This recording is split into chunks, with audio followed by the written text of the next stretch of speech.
கேரள மாநிலம் காசர்கோடு பகுதியில் அரசு பள்ளியில் அரசு பணி தேர்வு நடைபெற இருந்த நிலையில் பள்ளி வளாகத்தில் ஒரு பெண்ணிடம் இருந்து ஹால் டிக்கெட்டை ஒரு கழுகு பறித்துச் சென்றதாக கூறப்படுகிறது. அறையின் ஜன்னல் கதவில் அமர்ந்த கழுகை அங்கிருந்தவர்கள் விரட்ட ஹால் டிக்கெட்டை கீழே போட்டுவிட்டு அது பறந்து சென்றது. இது தொடர்பான காட்சிகள் சமூக வலைதளத்தில் வெளியாகியுள்ளன.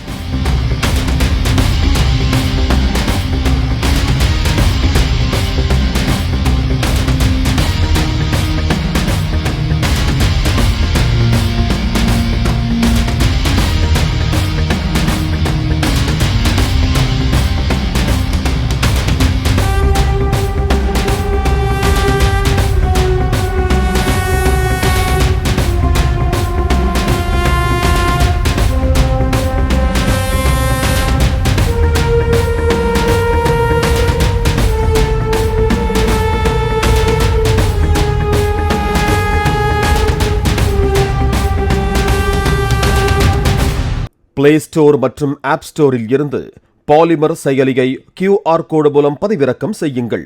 செய்திகளை உடனுக்குடன் பெறுங்கள்.